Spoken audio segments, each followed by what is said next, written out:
U.S. economy is on the brink of a crash now? Janet Yellen once again warned America in a recent testimony to Congress that the coupling from China would be disastrous. Pushing China to the edge isn't a smart move, especially at this point in time. So the United States taking a step back from the usual strategy against China. There is a bigger economic reason why America is trying to restore bilateral ties, especially at this point of time. How critical is it for the U.S. economy?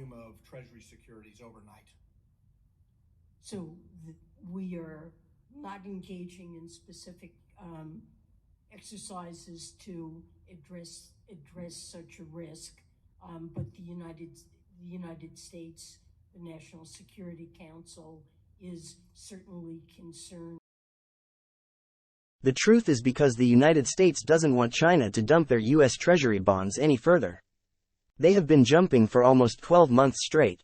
If China dumps all of their U.S. treasuries overnight, we understand that the U.S. sees this as a clear and present danger, according to Congress. Yeah, I'm sorry. Go ahead. So let me focus on the positive then.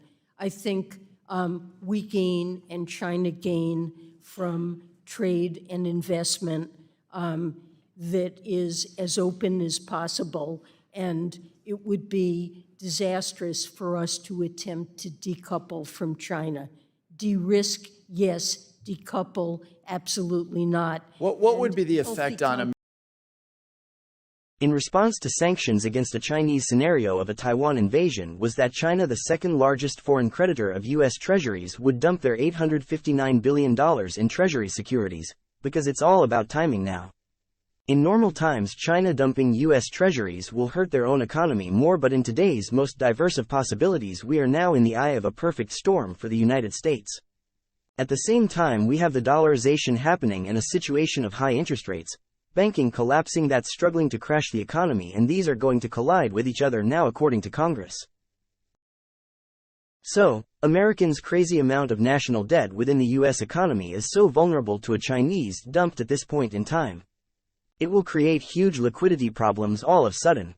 Even more, not much to realize that Hong Kong, which is a part of China, also holds $230 billion worth of treasuries on separate accounts. So China as a whole still controls well over $1 trillion worth of treasury bonds, and this is very concerning because the economy today is in a very fragile state. One wrong move and this economy built a cheap credit could come crashing down. We all see that we have Germany contracting, the EU is in recession, and now New Zealand has joined the club. This is why the Federal Reserve is truly afraid of.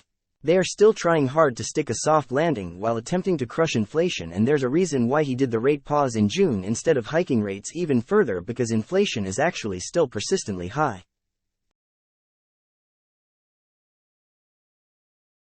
Resilient supply chains, pushing for level playing fields for our workers and our companies, defending against harmful trade practices, and protecting our critical technologies so that they aren't used against us.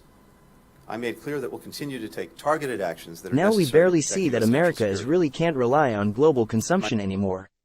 The entire world is slowing down. They have to depend on their own domestic consumption to save the day, and if there's any sudden interest rate shock, the American consumer will be crushed. The destruction of demand will push the U.S. economy into a recession. China dumping U.S. treasuries now is a real danger, not only for the U.S. but China as well, especially if they release everything at once. On one side, it doesn't make sense for China to hold treasuries much longer, because if they do, China will be effectively funding America's efforts against themselves. And yes, on the other side, this down will hurt China as well. Further spike in interest rates could trigger yet another banking crisis in the United States. From Bloomberg data says that U.S. banks now have $620 billion of unrealized losses on their books, and this was back at the end of 2022, which means the losses have likely compounded even further. The problem with banks today is that loan books are filled with long-term bonds and securities, so as interest rates go up, their values take a big hit and they can't sell them without taking a huge loss. According to J.P. Morgan, the liquidity problem is going to get worse with another $1 trillion about to exit the system, and this is really bad news because money is already leaving the banks at record rates because of the U.S. debt selling deal.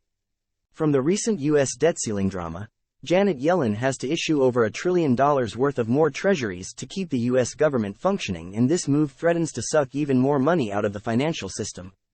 JPM believes that such a liquidity drawdown could crash bonds by another 5%, and it is essentially a rate hike of 37 basis points for the riskier bonds. Now you would think that a market would just absorb all of Yellen's new bonds right after. All these are US Treasuries, they are not some third world sovereign debt, and normally you'll be right, but it doesn't make sense for banks to buy new Treasury bonds. The banks can earn more money on their cash reserves. They can simply throw it into the Federal Reserve on reverse repo facility, of which only can they earn 5% on their money, and they can take it out the next day.